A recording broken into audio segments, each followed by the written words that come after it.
Magandang gabi po. Inanyayahan po ang lahat na pumasok na tayo magsimula sa ating pananambahan. Sarap. Tagalog. Yeah,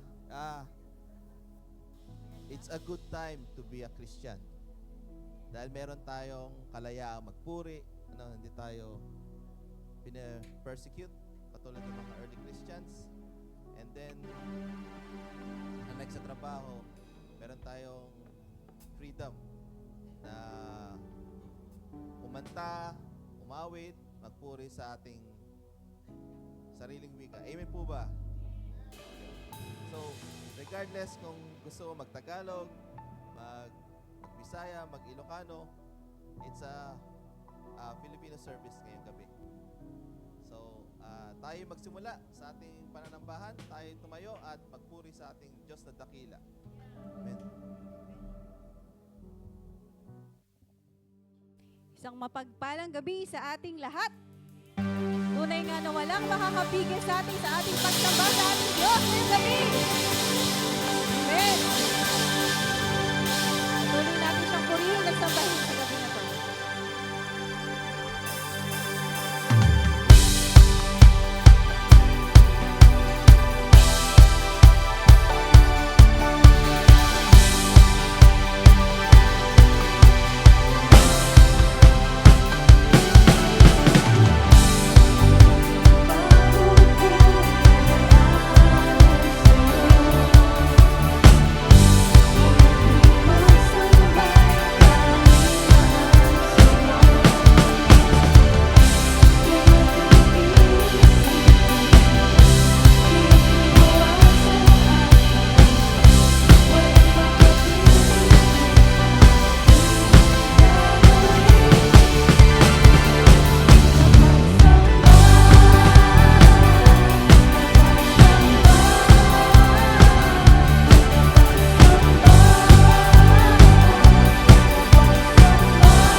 Patuloy po nating awitan ng papuri pagsambang ating Panginoon. Amen. Tunay nga na anumang maging panahon, anumang pagkakataon, anumang maging sitwasyon, ang Panginoong Diyos lamang ating pupurihin. Amen. Amen. Hallelujah.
Yes, Lord, walang katulad.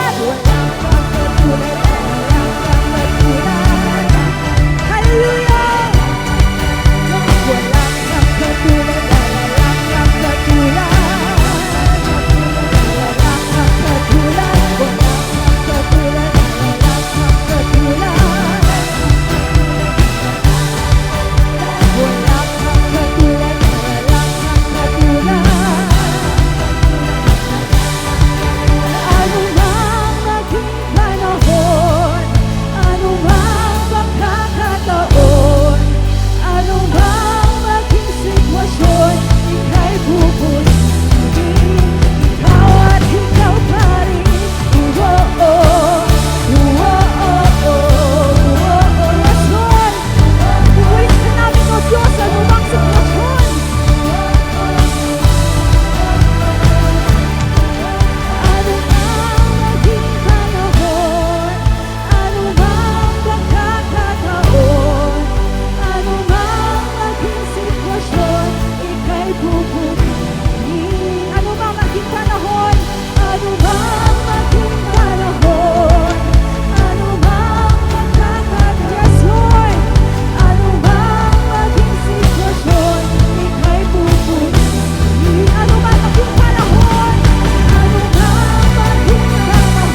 Purihin ka, Panginoon.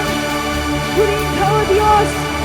Purihin ka, Panginoon. Patuloy ka na pinupuri ka na sasalamatan, Panginoon. Hallelujah.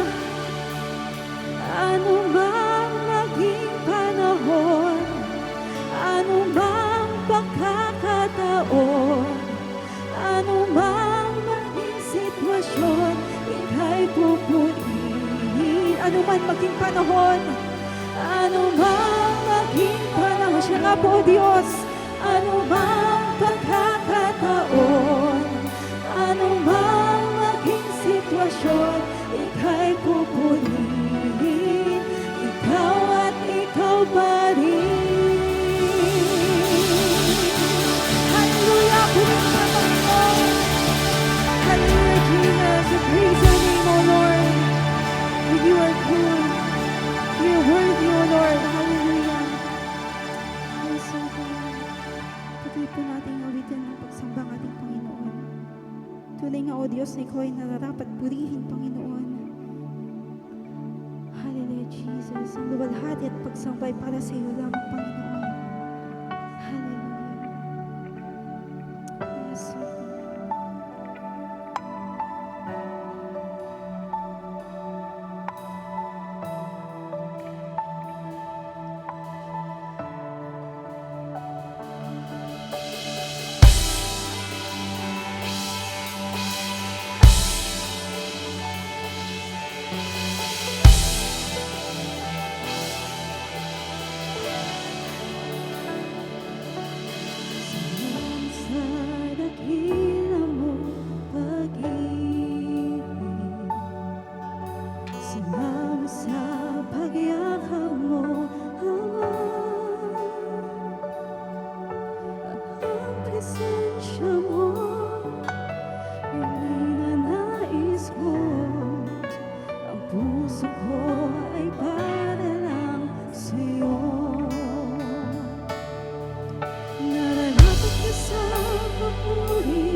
dapat itaas, parangalan, luhuran, o gari sa aming buhay. Tunay nga, Panginoon, na Ikaw lang ang nagtiwala sa amin at walang iba. Pinagkatiwalaan mo kami ng iyong pag-ibig na napakalawak, napakalaki, Panginoon. Kaya kami patuloy na lalapit, magpupuri at sasamba sa iyo, Jesus. Yes, God. Salamat sa iyong kabutihan at pagmamahal. Yes, Lord.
buksan, papupurihin ka sa awit.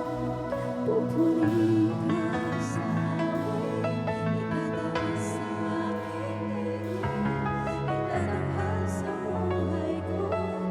Tanging ikaw, O Diyos, higit pa sa kalangitan, O Diyos.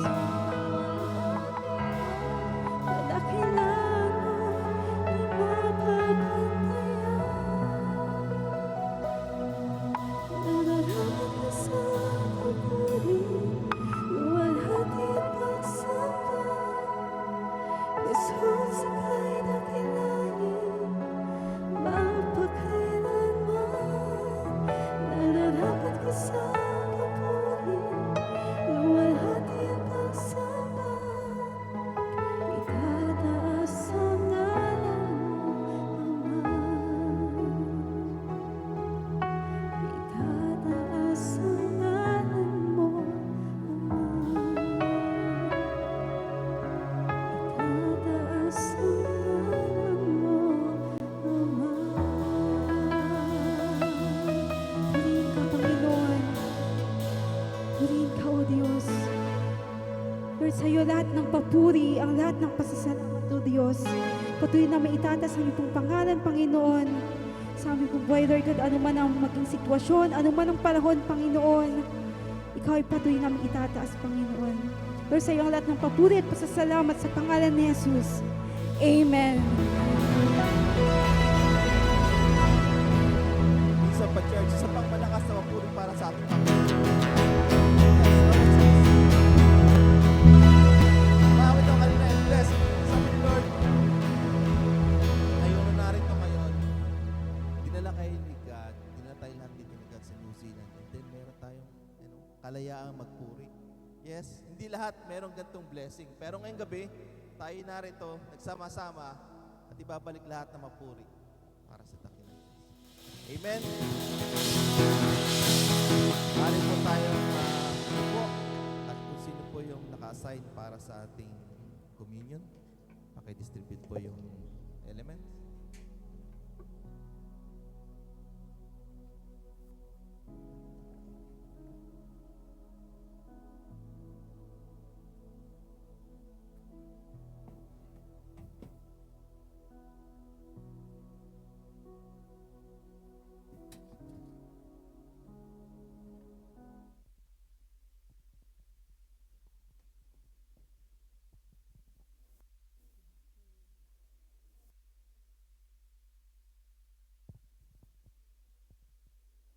Amen. Magandang gabi po sa ating pong lahat. Isa pong kagalakan na tayo pong muli ay makiisa at makibahagi sa banal na matrimonyo ng ating pong Panginoon. Amen.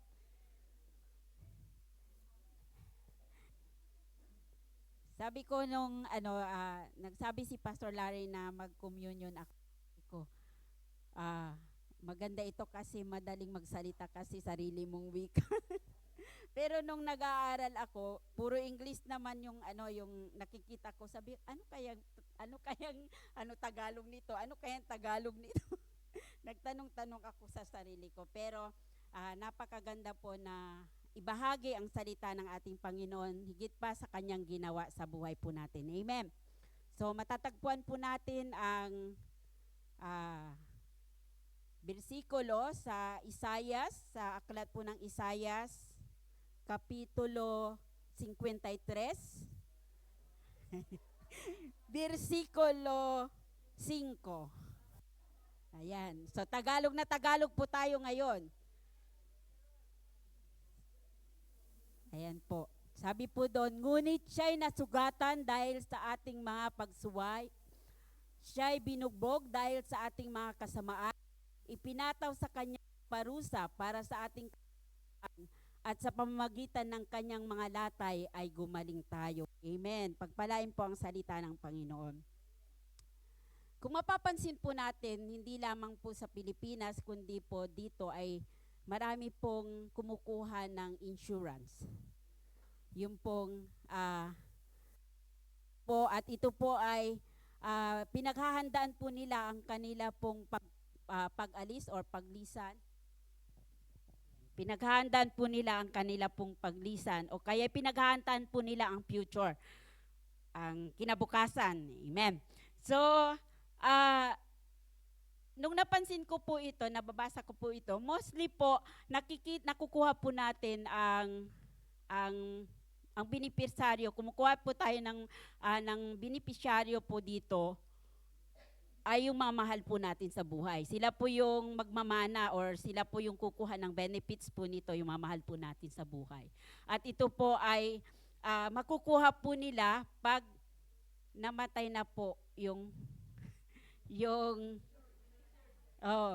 nagkuha. So, mostly, di ba, nakikita po natin na pag nawala na sila sa buhay, yung nag-benefits po nito, yung anak ko, kapatid ko, magulang ko, sila yung makakakuha po nun. So, yun po ay napakaganda po dahil pinaghandaan po nila ang ating pong ang kanila pong mga kinabukasan, ng kanila pong mahal sa buhay. Pero, higit po sa lahat, bago po naghanda ang tao sa kinabukasan ng kanyang pamilya, mayroon pong naghanda para sa ating kinabukasan. Amen. Ang Panginoong Hesus po, siya po ay naghanda para sa ating kinabukasan. Kung makikita po natin sa kanyang kamatayan doon sa krus ng Kalbaryo, tayo po ay pinalaya. Tayo po ay gumaling.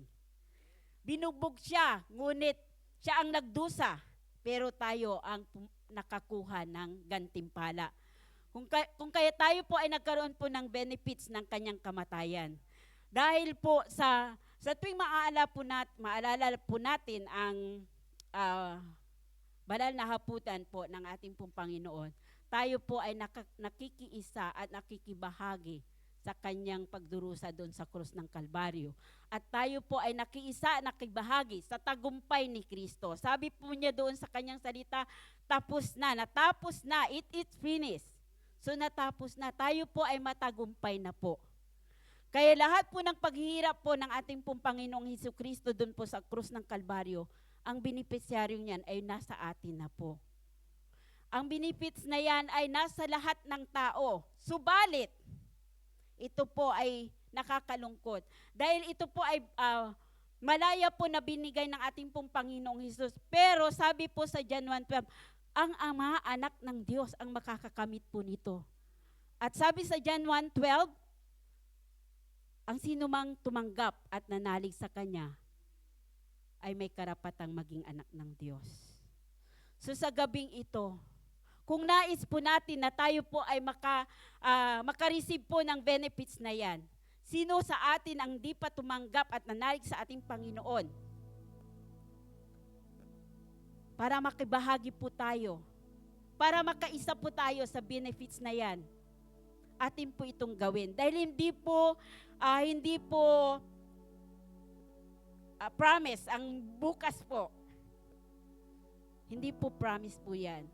So habang may panahon ka pa para makamtan mo yung benefits na yon na bigay ng Panginoon, bakit hindi mo tanggapin ang Panginoon sa iyong puso? At hindi lamang po natin tanggapin ang Panginoon ng buong puso, kundi po tayo po ay manatili sa ating pong pananampalataya sa ating pong Panginoon. Manatili po tayo. Kahit tayo po ay Kristiyano na po, kahit tayo po ay tinanggap na po natin ang ating pong Panginoon, kailangan po na tayo po ay manatili sa ating pong pananampalataya sa ating pong Panginoon. Amen. At sa gabing ito, bago po natin tanggapin ang simbolo ng dugo at ang tinapay, ang dugo at katawan ni Kristo, tayo pong lahat ay tumayo. At kung nais po natin na makabilang po sa benefits na yan, kung nais po natin na makabilang sa benefits, makiisa at makibahagi, atin pong tanggapin ang Panginoon ng buong puso sa ating pong buhay.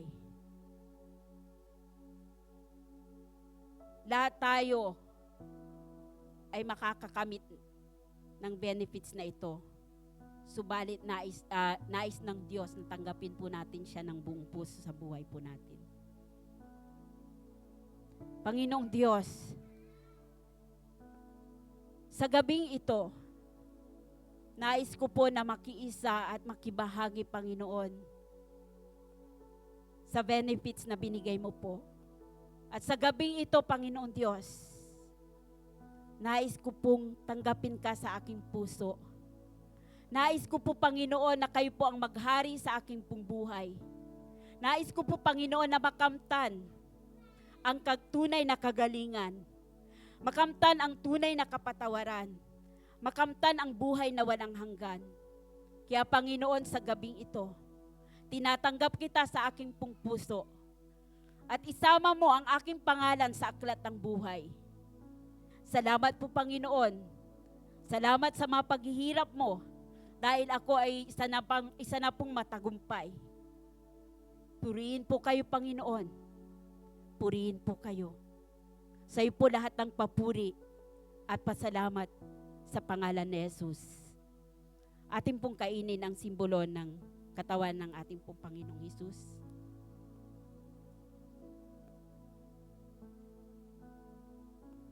Atin pong inumin ang simbolo ng dugo. Pasalamatan po natin ang Panginoon. Hallelujah. Thank you, Lord. Amen.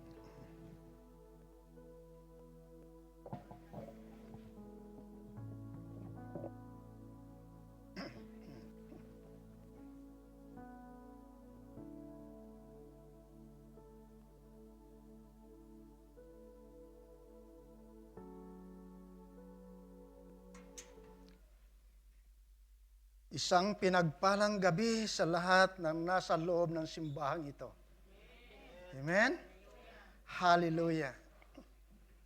Bakit ko po sinabing isang pinagpalang gabi? Sapagkat ang sabi po ng Biblia, ayun po kay Haring David,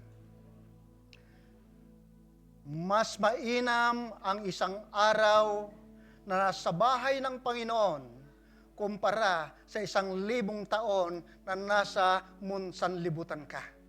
Mundo ng sanlibutan. So, sa gabing ito, sabihin mo sa katabi mo, mapalad ka. Amen? Okay. Praise the Lord.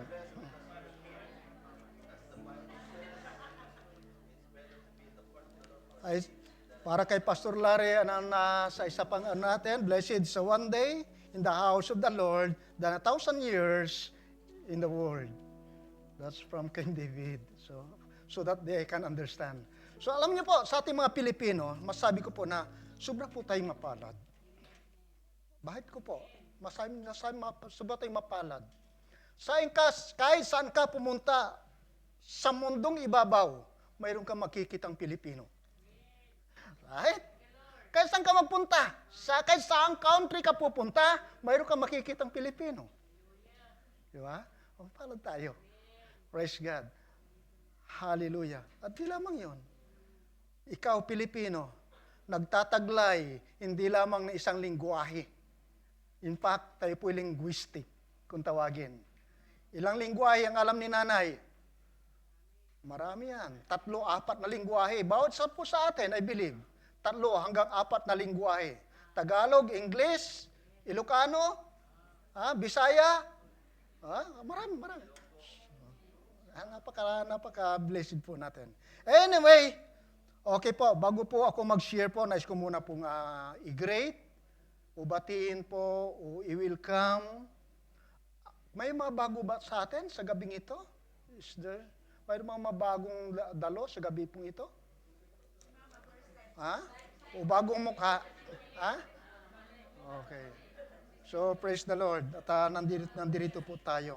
At gawin din po, sa gabi pong ito, nais ko rin po na i-welcome po ang lahat po ng nanonood at sumusubaybay po sa atin sa FB Online. Okay? So, alam niyo po, ilan po sa aking mga kaibigan po ay sumusubaybay po sa ating pong service po. Hindi lamang po sa night service, Filipino service, kundi maging sa morning service po natin, sila po ay sumusubaybay. So, praise the Lord. Hallelujah. Marami na po tayong taong naaabot. So, doon po, sa manonood po sa atin sa online, Damin mo ang presensya ng Panginoon sa iyong tabi sa gabing ito. Praise the Lord. So, ganoon din po, nais ko muna po mag-announce po. Bago po ako magbigay ng mensahe po. Ngayon gabi po, ito po ay huling Filipino service po natin sa taong ito. At ang susunod po ay next year na po. Parang napakatagal, isang buwan lang. Isang buwan lang naman, 2 buwan. Ano po? Okay, isang buwan lang naman, 2 buwan. Okay, isang buwan lang. Kasi December lang tayo liliban, di ba? Okay. So, next year na po ang susunod na Filipino service po natin. So, praise the Lord at nandito po tayong lahat. At pangalawa po, nais ko pong ipaalala po sa inyo, ay sa darating pong Sabado po, ay magkakaroon po tayo ng water baptism. Water baptism. So doon po sa mga kapatid po natin, hindi po nawa-water baptize, hinahamon ko po kayo. Ito po ay yung pagkakataon. Ang water baptism po, ito po hindi nakapagliligtas. Subalit ito po ay isang patotoo ng iyong kahandaan na sumunod po sa Diyos. Ito po ay tanda ng iyong pagsuko po ng iyong buhay po sa Panginoon. Kaya po napakahalaga po ito. Although hindi po nakapagliligtas, subalit napakahalaga po na atin po itong isagawa. Sapat ito po ay isa sa mga utos po ni Kristo. Okay po. Kaya nga po, doon po sa hindi pa nawa-water baptize, pwede nyo pong ipalista po ang iyong pangalan sa mga leaders po natin na malapit po sa inyo. At i-message po si Pastor Lare, i-message Pastor Lare to do all those who are not yet baptized at gusto po na magpa-water baptize. Send a message so Pastor Lare o Pastor Rainy, pwede po kayo mag-send po na yung message. So, huwag kayong mag-alala. Mag-uusap po tayo. Mag-uusap kayo ni Pastor Larry kung ilang minuto gusto niyong itagal sa ilalim ng tubig. Pag-uusapan niyo lang Pastor Larry. Siguro kung marami-raming kasalanan, siguro 1 oras, pwede na. Para tiyak, makita mo si Kristo. At hindi ka na magbabackslide. Okay. Biro ko lamang po yun, madali lang po. Sa river po natin gagawin. So, lahat ba na-baptize na? Lahat ba? O hindi pa? Pagkakataon po ito, sabi ko po sa inyo, binubuksan niyo ang pagkakataon na Diyos ay pagpalain po kayo pag kayo sumunod sa kanyang utos. Kayo po ay magbubukas ng pintuan para kayo po ay pagpalain po ng Diyos. Kaya po wag po kayo mag-atubili po. Okay po. Okay, sumunod na ang aking nais kong pong i-announce. Lagi po ina-announce po ng ating pong mahal na pastor ay ating pong prayer meeting. Ito po ay sadyang napakahalaga po. Tulad po na ituro ko nakaraan, walang simbang lalago kung walang membrong nanalangin. Kaya po, sipin mo kapatid, isa karoon. Kailangan pong manalangin. Amen? Hallelujah. So, yun lamang po, aking pong announcement po. Maiksi pong announcement po sa gabi pong ito. So tutungo na po tayo sa ating pong pag-aaral. Babasahin po natin ating pong konteksto po sa gabi pong ito. Ay matatagpuan po natin doon sa may Matthew chapter 9. Matthew chapter 9 verse 9 hanggang 13.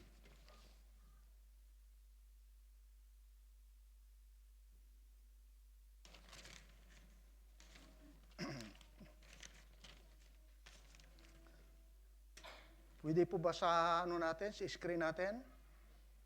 Okay po. Matthew chapter 9, verse 9 up to 13. Ito po ang sinasabi po ng banal na kasulatan. Pag-alis ni Jesus, doon nakita niya si Mateo na nakupo sa tanggapan ng buwis. Sinabi ni Jesus sa kanya, "Sumunod ka sa akin." Tumayo nga si Mateo at sumunod sa kanya. Nang si Jesus at ang kanyang mga lagad ay nasa bahay, dumating ang maraming maniningil ng buwis at mga makasalanan. Sila'y magkakasalong kumain. Nang makita ito ng mga Parisiyo, tinanong nila ang kanyang mga alagad, bakit nakikisalo ang iyong guro sa mga maniningil ng buwis at mga makasalanan? Narinig sila ni Jesus at siya ang sumagot, hindi nangangailangan ng manggagamot ang walang sakit, kundi ang may sakit. Humayo kayo at unawain ang kaulugan nito, habag ang nais ko at hindi handog, sapagkat naparito ako upang tawagin ang mga makasalanan, hindi ang mga matutuwid. Panginoon, salamat po sa iyong salita. Naay pong pagbubulay-bulayan po sa gabing ito. Dalayan ko, Panginoon, ang iyong pagbubukas ng ay po may spiritual ears, O God. Ang pong puso, Lord, bubuksan mo, Panginoon. Buksan niyo po, Panginoon, upang sa gayon, lubos po naming maunawaan ang nilalaman ng iyong salita. So Lord, salamat po, Panginoon. Salamat po. Hallelujah, sapat kayo po ay nandito po sa ipong kalagitnaan. So Lord, pagpalain mo, Panginoon, ang bawat isa na aking mga kapatid. Gawin din po, Panginoon, di lang bukas na kaisipan, kundi Lord, ang paglilinis ng puso. Ang paglilinis po ng ay pong puso. Linisin mo po kami sa lahat ng aming mga kasalanan. Linisin mo po kami sa lahat ng aming mga karumihan o lahat na nagawa po namin na hindi kaya-aya po sa iyo. Lord, nagpapakumbaba po kami. We humble ourselves before you, Lord God. And we ask, O God, for your forgiveness upon us, O Lord. Lord, salamat po sa pangako po ng 1 John 1:9 po sa amin, na kayo ay isang tapat na Diyos kung kami lalapit at hingin ang kapatawaran. Lord, kayo ay tapat na magpapatawad po sa amin. So Lord, salamat po sa gabing ito na kami ay pinatawad na at malaya na po sa pakikinig po ng iyong salita. Lord, salamat po. Ganun din po, maging ang iyong abang lingkod, I entrust my life unto you. Ang aking pangangaral, O God, may your name be glorified na exalted, O God. Sa ngalan ni Jesus. Amen and amen. Doon po sa mga nasa bandang likuran, nais ko pong hilingin po na mas maganda po na lumapit na lang po.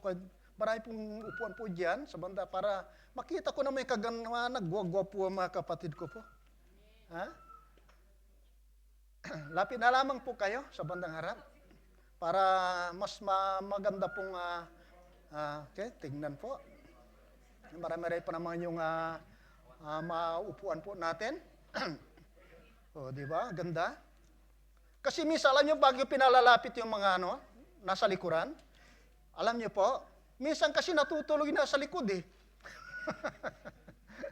Ha? Minsan kasi natutulog para wala pong matulog. Okay po.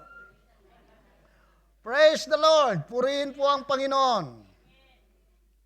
So, ayon po sa ating pong binasa, nais kong pamagatan ang ating pong pag-aaralan po sa gabing ito, si Matthew na isang publikano o maniningil ng buwis na naging apostol ni Kristo. So, dito po sa ating pong binasa, umpisa pa lamang po, makita po natin dito, that there is a great difference. Nag-English na ako.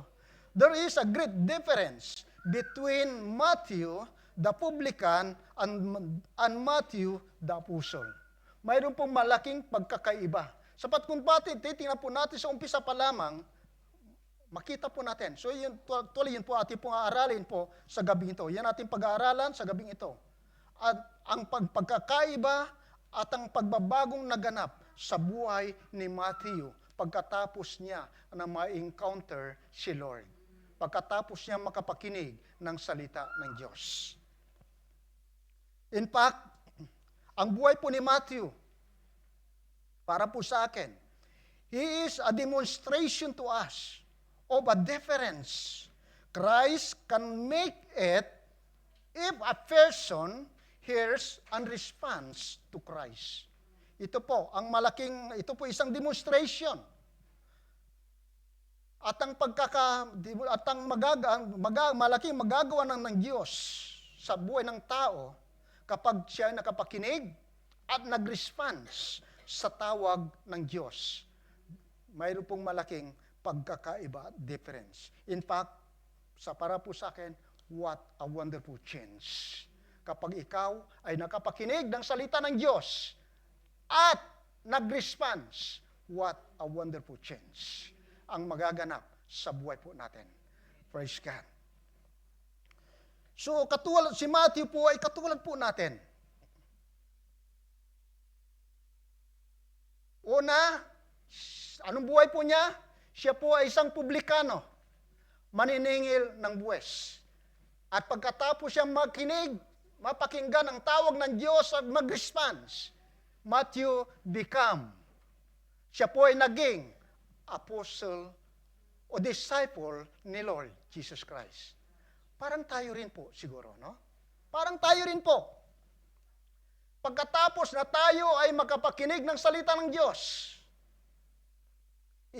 mayroon bang pagkakaiba? Is there difference? Mayroon bang magkakaiba? Pagkatapos na tayo makapakinig ng salita ng Diyos, nung tayo nakapakinig at nag-response, nais ko po okay, in a short words lang, tanungin ko po si Joren. Pagkatapos mo marinig ang salita ng Diyos at nag-response, is there a difference? In short word. Pwede ba sabihin mo? Short words lang, short sentence. Okay. Ha? Mayroon man pagbabago, mayroon man naganap. Pagkatapos na mapakinggan mo ang salita ng Diyos at nag-response, mayroon bang naganap? Anong naganap?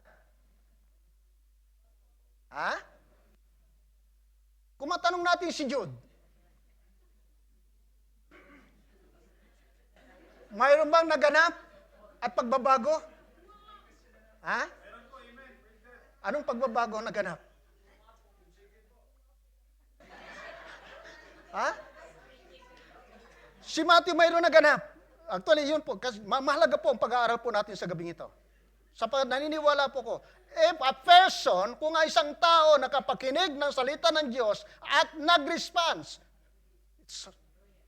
what a wonderful change. Mayroon pong malaking pagkakaibang nagaganap. Di ba? Okay. Praise the Lord. Alam niyo, katulad ko po, malimit kong sinasabi, pinapatotoo. Nung ako po ay hindi pa nakakakilala sa Panginoon, ako po ay isang manginginom. Okay? Nagpupuyat sa diskuhan. Sa inuman. Sino sa inyo, mga kalalakihan dyan, sinong kaya makipag-inuman ng 12 oras? Sino na kaya nagawa sa inyo? Ako pinagawa ko po. Makipag-inuman ng 12 oras. Pero, nung nakilala ko si Jesus, at ako'y nag-response, simula nung napakinggan ko ang salita ng Diyos at nag-response, praise the Lord, sapagkat malaking pagbabago ang naganap sa buhay ni Ruben. Ang sabi nila, si Ruben may kinabukasan, madilim nga lang. Subalit salamat po sa Panginoon, sapagkat katapos na marinig ko ang salita ng Diyos at nag-response, ang dilim ay pinalitan ng Diyos ng liwanag. That's a wonderful change. So I believe, hindi lamang ako, kung lahat lamang po tayo ay magre-response sa tawag ng Diyos, what a wonderful change come. What a wonderful change come. Kung lahat lamang po tayo, hindi lamang makikinig, kundi magbibigay, magre-response, tulad ni Matthew. Si Matthew, pagkatapos niya marinig ang salita ng Diyos, come and, anong napakinggan niya? Come and follow me. Simple words. Si Matthew po, alika at sumunod ka sa akin. Simple word. Sumunod po si Matthew. Ang pagbabago ay naganap sa kanya pong buhay. Praise the Lord.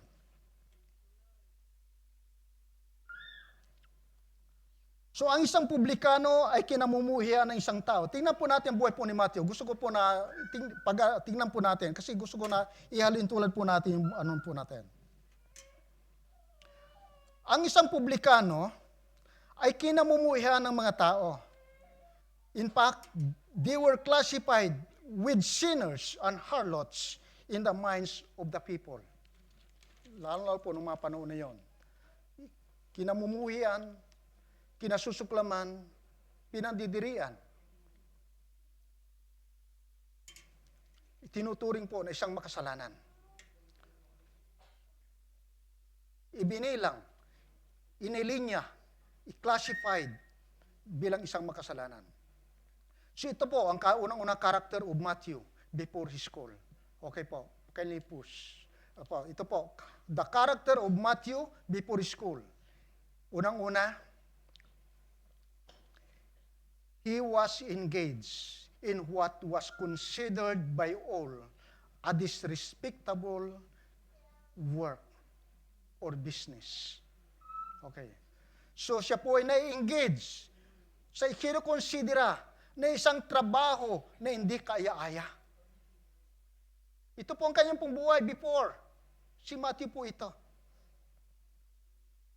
Marahil po, siya po ay hindi po nag-iingat ng kanyang reputasyon. Ang mahalaga po sa kanya ay ang pira. In fact, evidently, he did not care too much about his reputation.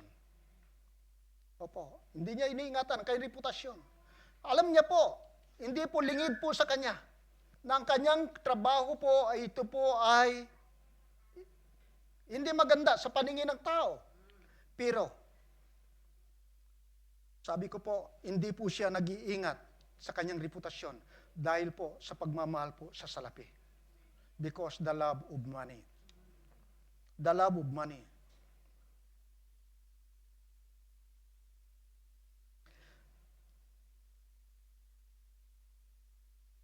Alam niya po, ng isang publikano po, for to be a publican was to be the object of criticism in the community. Alam niya po yun. Alam niya po yun. Kinikritik po siya.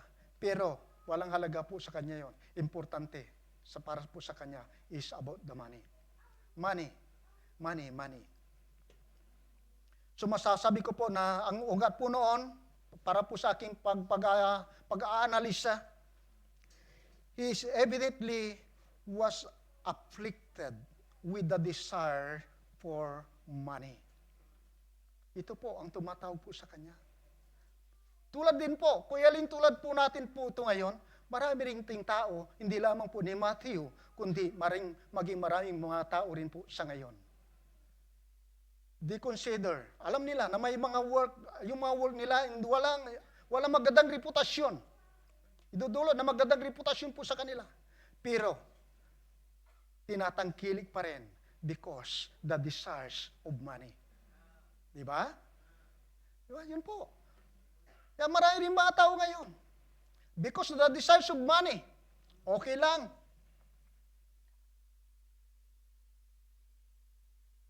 Silang, kahit na, minsan, ipinagpapalit nila. Ang kanilang integridad, maging ang kanilang pagsamba sa Diyos, ang kanilang kabanalan para po sa money. Because of the money. Yung ba? Hindi naman lahat. Paglinggo, araw ng Panginoon, di po ba? Okay lang na hindi pupunta ng church sa linggo. Kasi ang rason, walang time. Pero pag pumunta ng aunting ng linggo, may time. Di ba? Di ba? Napapansin niyo po yun?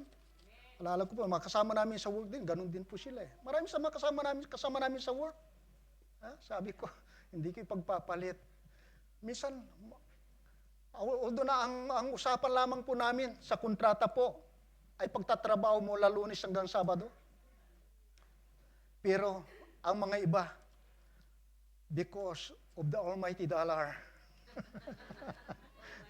They work even Sunday. Pwede naman sila, wala naman sa kontrata. Pero sinamon sila ng boss. Hindi na nila, ayaw nilang, tinanggap nila. Sabi ko, kawawang mga taong ito. Ipinagpapalit. Di ba? So ganoon din po. Ipinagpapalit ang araw na para po sa Panginoon. Anong pagkakaiba nila kay Judas? Parang gano'n na rin, no? Di ba? Hallelujah. So, for the desires of money.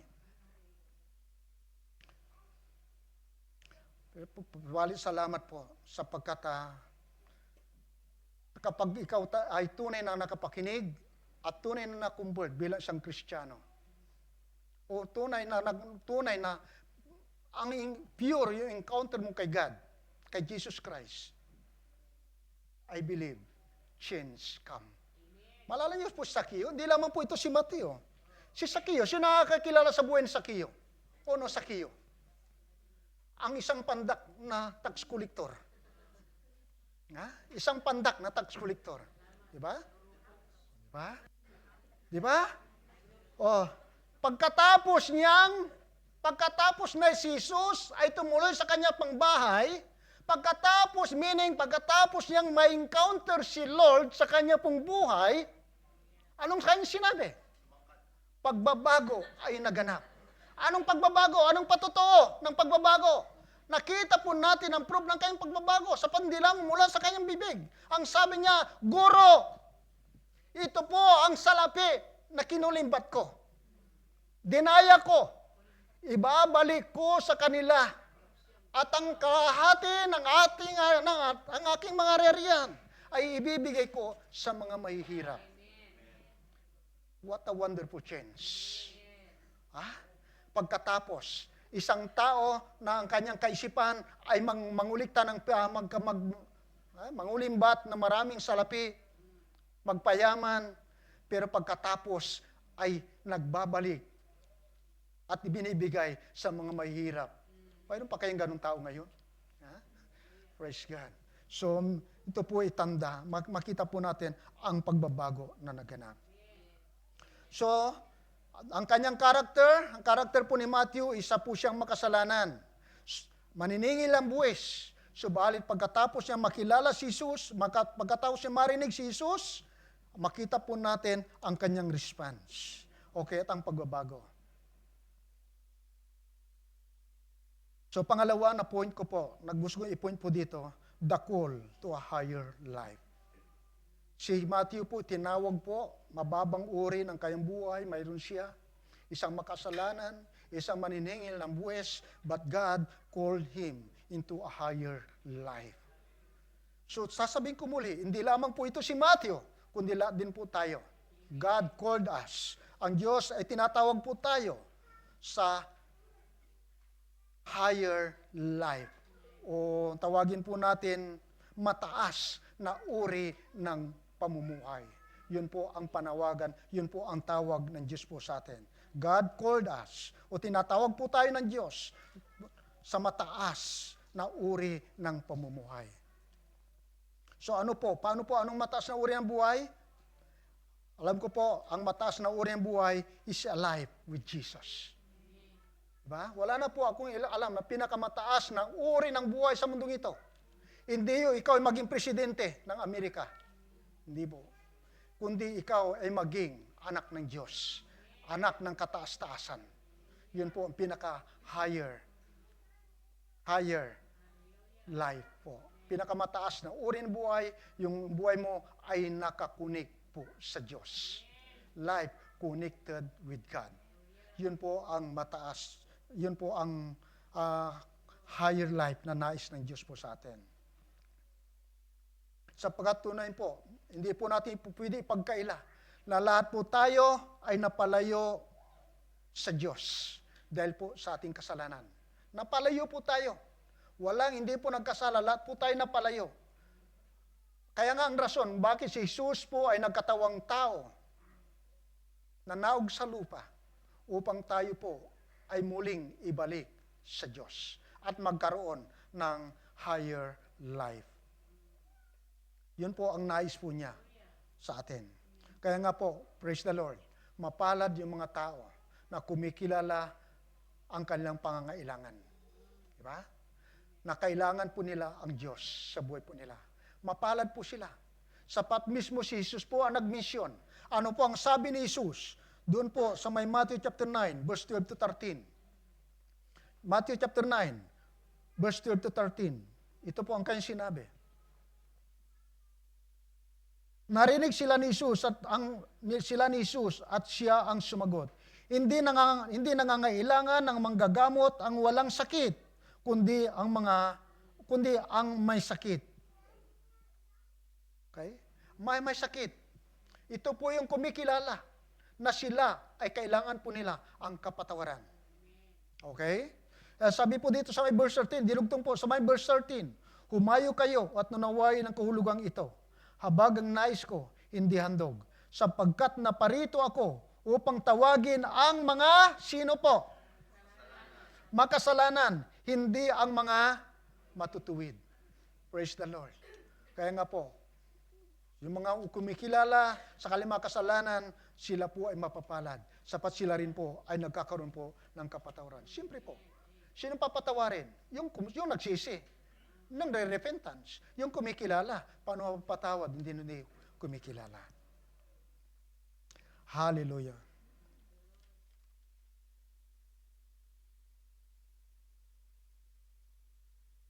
So the call to a higher life is a life with integrity. Ito po ang nais po ng Diyos po sa atin. Is a life, isang buhay na mayroong integridad. Alam niyo po, bakit ko sinabi po ito? Ang iyong integridad, ang iyong lakas, your power. If you lose your integrity, meaning, sabi ko po, you lose your power and authority. Wala kang lakas na magsabi at magtuwid ng isang tao. Wala kang lakas kasi mismo ikaw eh. Di ba? Pero kapag namumuhay ka ng mayroong integridad, may integrity, di ba? Minsan, maging mga tao po, nahihiya na paglapit mo lang. Ha? Paglapit mo lang eh, medyo, alam na nila, medyo ilang na po sila. Yeah? Dahil po sa integrity na mayroon po tayo. So napakalaga po yung pong integrity po natin. So pahalagan po natin ang ating pong integrity. Mamuhay po tayo na mayroon pong integridad sa buhay. Buhay na lumalakad sa katwiran, nagmamahal, nagpapatawad, umaabot at kumakalinga sa kapwa. Yun po ang buhay na nais ng Diyos para po sa ating lahat. Amen? At sa higher life. So Matthew's wealth had not satisfied the hunger of his soul. Tagalog, ang kayamanan ni Matthew, hindi nakapagsasatisfied ng kanyang kauhawan po. O ang kauhawan ng kanyang kaluluwa. Totoo po. Masasabi ko po sa inyo, magkamal ka man ng milyones kung wala naman si Jesus sa buhay mo.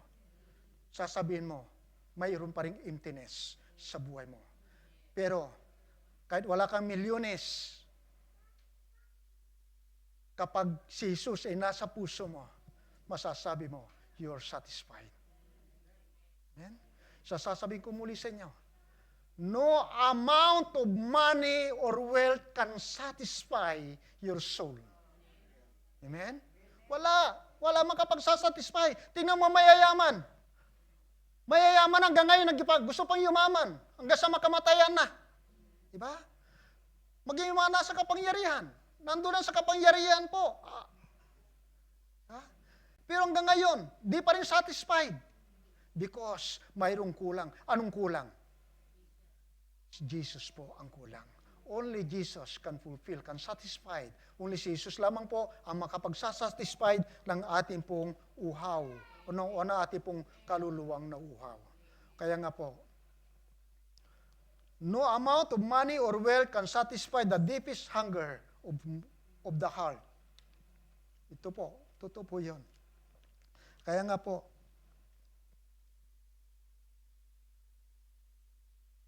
mas malaga po ang Diyos. Amen? Mas malaga po ang Diyos para po sa atin. Bakit ko sinabi? Yung money na yan, money, mamamatay ka, wala kang madadala. Ha? Mamamatay ka, wala kang madadala. Praise God, kasi kung mamamatay tayo, pare-pares lang tayo ng sukat ng hihigaan. Kung sa ngayon, mayroon kang malaking bahay at ako'y mayroon lang naniniraan lang sa ano, pero pagdating ng kamatayan, pare-pares lang tayo ng higaan. Sang metro kudrado lang, sapat na para sa ating lahat. Sa kamatayan, wala nang mahirap, wala nang mahirap. Diba? So, mas lamang yung may Kristo. Mas lamang ang may Kristo. Diba? Diba? Praise God. Mas lamang ang may Kristo. Okay. So that the third point is the cause of Matthew of following Jesus. Tingnan po natin, the cause of Matthew of following Jesus.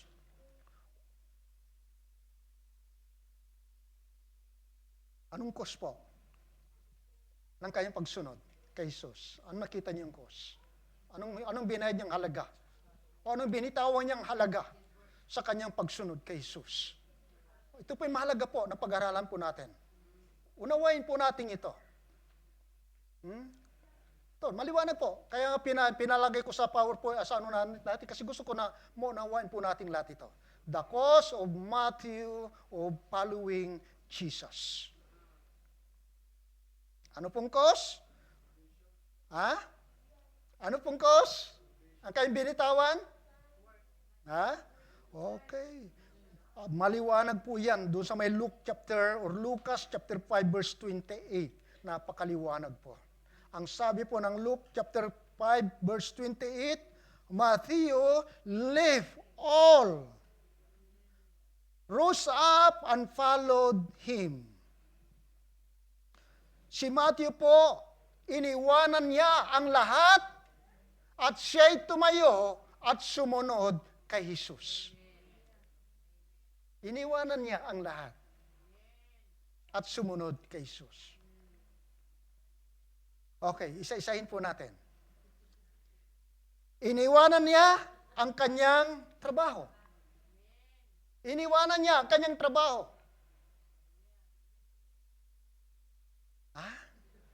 Ang trabaho ito yung sobrang pinahalagahan. Di ba? Pero nakilala niya si Jesus, iniwan niya. Iniwan niya. Okay, hindi ko sinasabi sa mga kapatid ko po na iwanan niyo yung pagdidirin ninyo. Maliban lang pag tinatawag ka magpastor. Pero mayroon kong gustong sabihin po sa inyo mamaya na dapat yung iwanan. Mayroong isang bagay, ilang bagay na dapat niyong iwanan. Lala ko po, hindi naman tayo pari-parehas eh.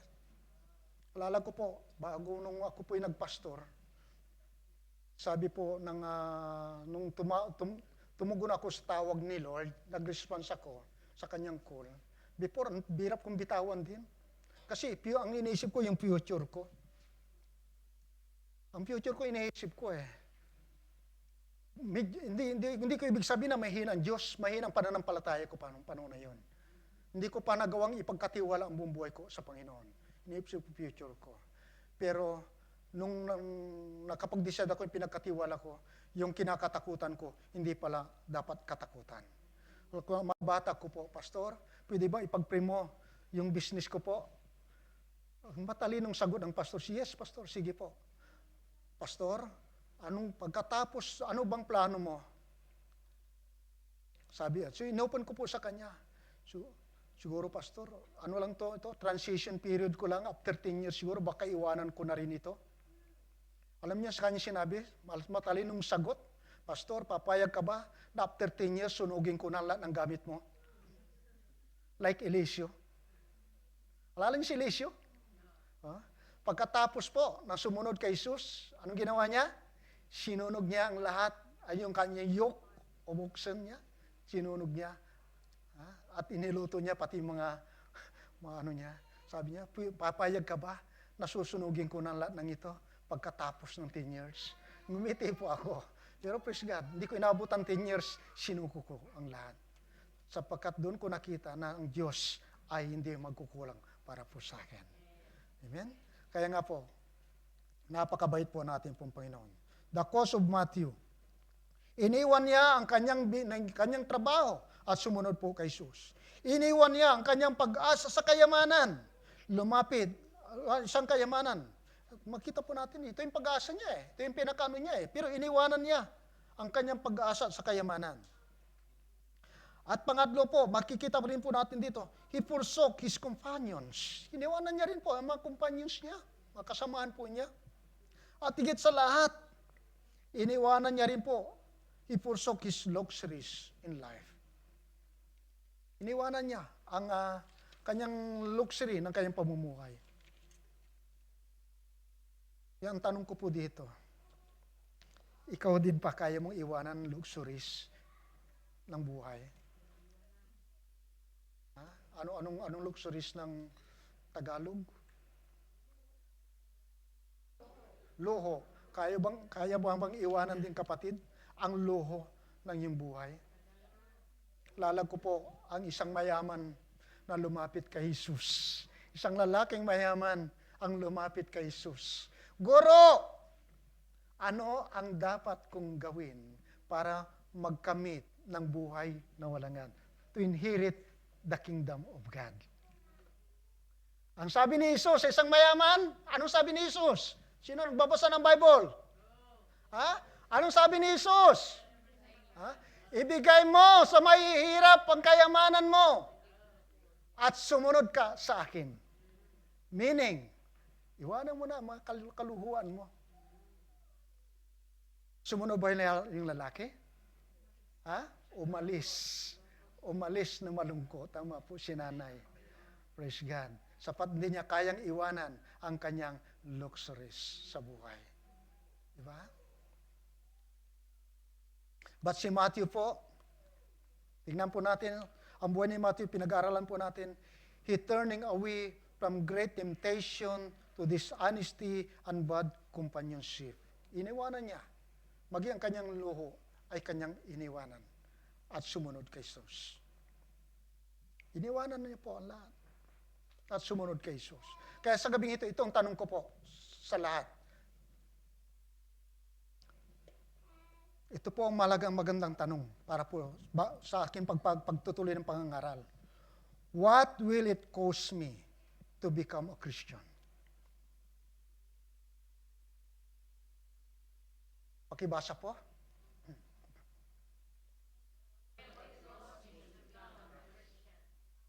Sagutin pa natin. Ha? Magandang tanong po ito, mga kapatid. Tanungin mo sarili mo. Ha? Kaya bang tanongin sarili mo? Kindly ask yourself, what will it cost me to be a Christian? Another question. Number 2 question.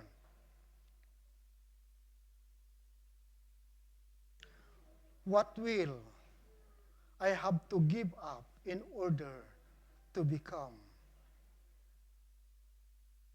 a follower of Jesus Christ?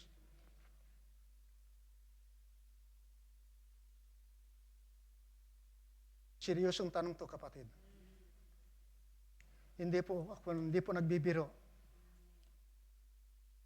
ang Panginoon sa gabing ito. Ito ang tanong po sa atin. What will I have to give up in order to become followers of Jesus Christ?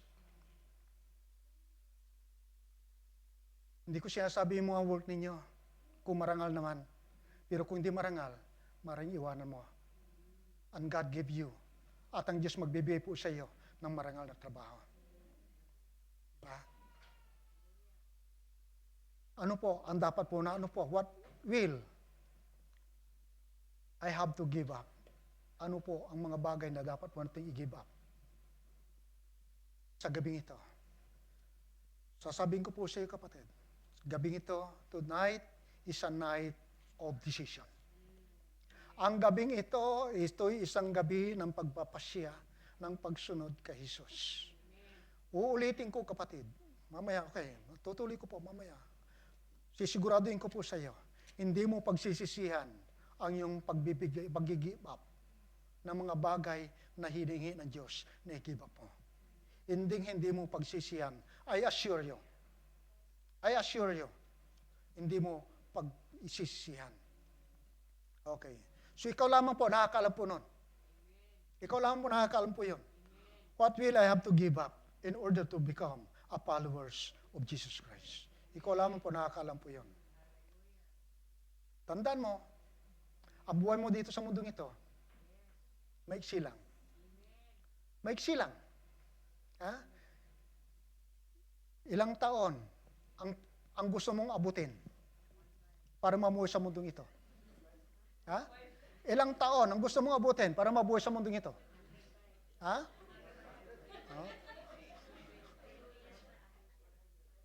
Ha? 100 years? Okay. 100 years. Kung sabihin natin 100 years, 105. How old are you now, Nay? 75. Oh. 25 years na lang. 105 na lang. Oo. Diba? Kung abutin natin yun, pero pag paano? Pag 70 years lang. Pero nagtataka ako bakit yung iba gustong umaba ng 100 years? Pero kung yung tatanungin, excited na po ako sa 70 years. Excited na ako 70 years. Excited na ako makapili ang Panginoon. Diba? Excited na ako makita ang Lord. Diba? Diba? Ano ang pinaka-blessing po sa ating lahat? What's the greatest blessing for us? Is to see Jesus. Is to be with God in heaven. That's the greatest blessing for us. Bakit takot kayo? Gusto yung umabot ng 200 taon. Hallelujah. Praise the Lord. Sinabi ko 70 years masaya na ako, tinitingnan ako ng asawa ko. Umaba ang buhay mo para yung pension mo. Iniisip ang pension. Hallelujah. Anyway, kung ibigay naman ng Diyos yung 80 years, wala nang problema, okay naman. Okay. Pero sa akin lang, sabi ko, masaya na ako. Okay. Pero kung ibigay yung 80, di okay rin. Praise God. Hallelujah. So, kaya nga po, maiksi lamang ang buhay po natin sa mundong ito. Maiksi lamang ang buhay, huwag mo nang sayangin ang iyong pagkakataon. Mag-invest ka doon sa pangwalang hanggan. Huwag kang mag-invest doon po sa maiksing panahon lamang po na pakinabang. Pag mag-invest ka, maging matalino ka, mag-invest ka doon sa mananatili, magpakailanman. Yun po ang pinakamagandang investment. Praise God.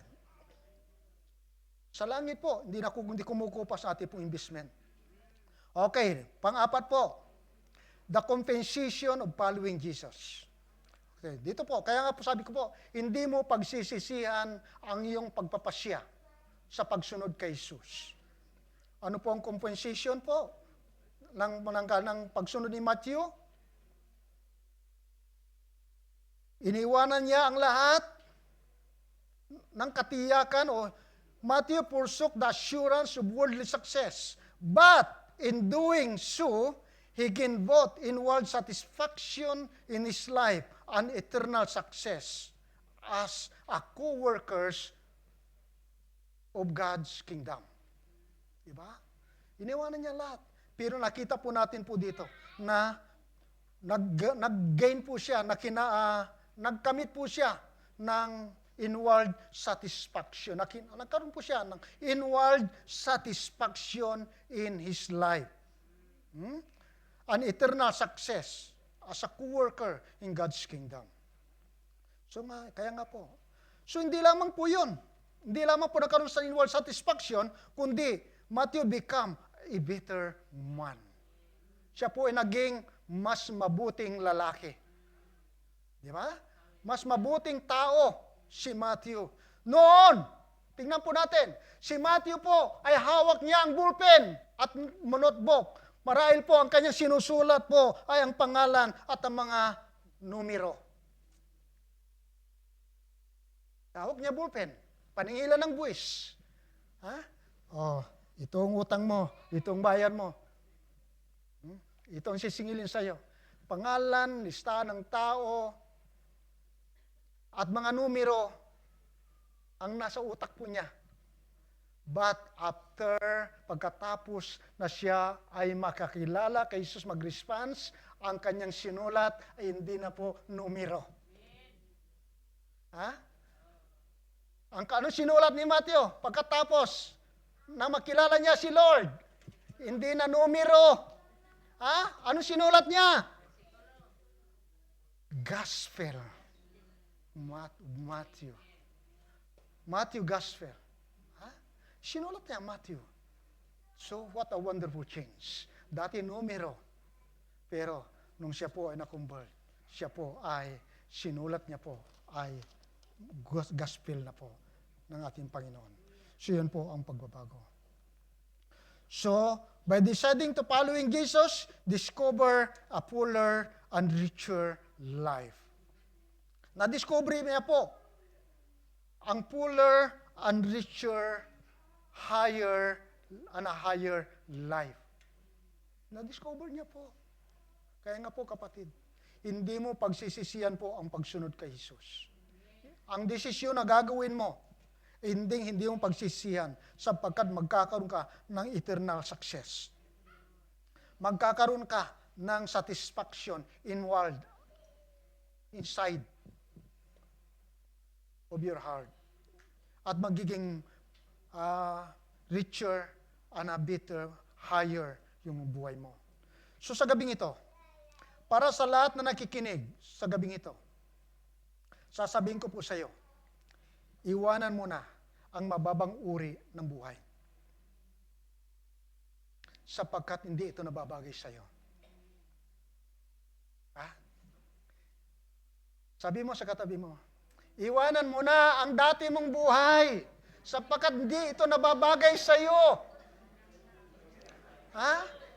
Di ba? Kristiyano ka na? Di ba? Sa lahat na nakikinig at nakakapakinig ng salita ng Diyos, iwanan mo na ang dati mong buhay sapagkat ito hindi nababagay sa iyo. Hallelujah. Praise the Lord. Praise God. May you have eyes to see Jesus as He pass by. Sana po makita mo si Jesus na nagdaraan at marinig mo ang kanyang tinig na ikaw ay kanyang tinatawag sa gabing ito. Tayong lahat ay tumayo.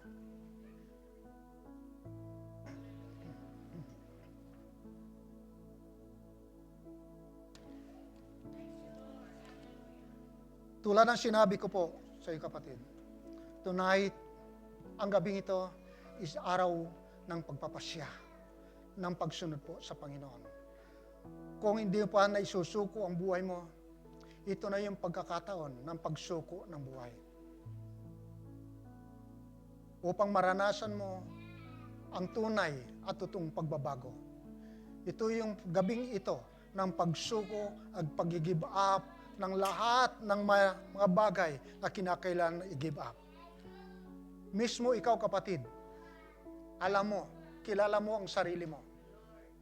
Kilala mo ang iyong sarili. You know yourselves. Ano pa ang bagay na dapat mong i-give up o bitawan sa gabing ito? Panginoon, sa gabi pong ito, tulungan niyo po ang aking mga kapatid na mga pag-decide o makapagpasya sa gabing ito upang isuko sa iyo ang mga bagay na kinakailangang isuko. Ang mga bagay na pumipigil po sa kanila sa pagsunod sa iyo. ang mga bagay na pumipigil po sa kanila sa paglago sa kanilang buhay espiritual, sa kanilang pagiging Kristiyano.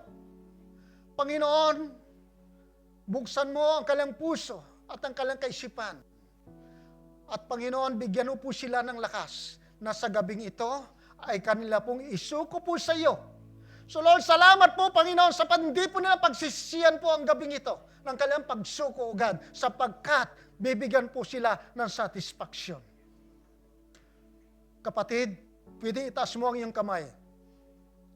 Mula sa iyo at ang Panginoon lamang, sabihin mo sa Diyos ang nais mong isuko sa gabing ito. Huwag na po tayong magmalinis. Wala pong perfect para po sa ating lahat. No one is perfect. Lahat po tayo may kahinaan, may pagkukulang. Hingin po natin sa Diyos ang pagbabago. Isuko mo ito sa Panginoon, ang iyong kahinaan. At ang Diyos na makapangyarihan sa lahat, ang siyang magbabago sa iyo, tutulong sa iyo. Panginoon, nakikita mo ang bawat kamay na nakataas. Bilang pagsuko ng kalapong buhay at paghingi, Panginoon, ng iyong saklolo, Panginoon. Panginoon, kalingayin mo po sila. Kailangayin mo po sila, Panginoon. Kailangan kalingayin mo po kami, Panginoon, sa gabing ito. Bigyan po kami ng lakas, ugad. Na isuko po namin ang lahat o mga bagay pinakaingat-ingatan po namin na pumipigil po sa amin. Sa aming pong takbuhin, ugad. So Lord, salamat po. Sa gabing ito, I know, God, na ikaw ay kumikilos na sa buhay po nila. Lord, your word, O God, hallelujah, hindi babalik na walang kabuluhan. Salamat po.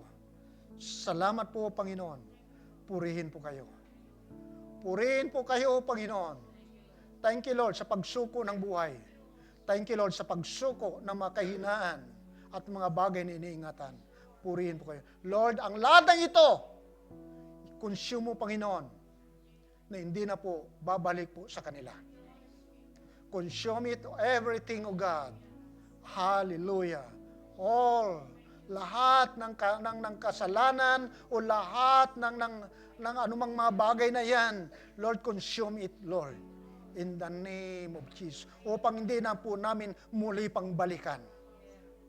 Consume it, Lord, upang hindi na po namin muli pang balikan. Lord, salamat po. Purihin po kayo.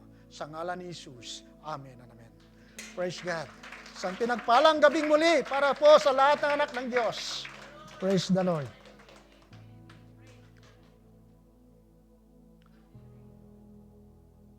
Okay, worship leader, can you come again?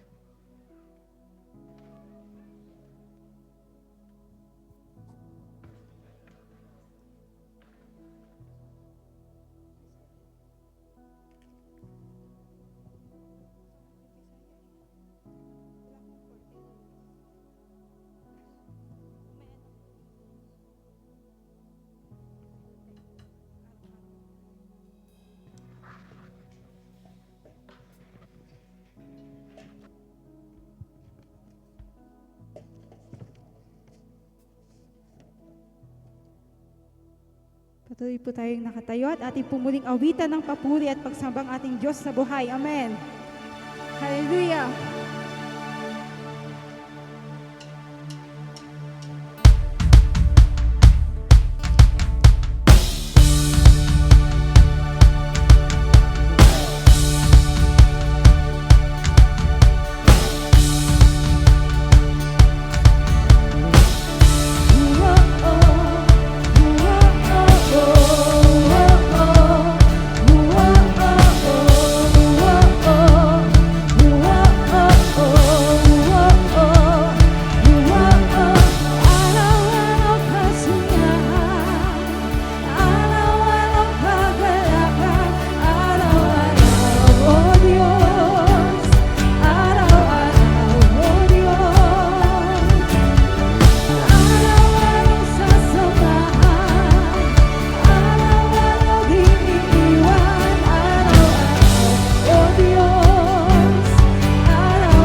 we stop and we thank you for your love, your grace, your mercy towards us.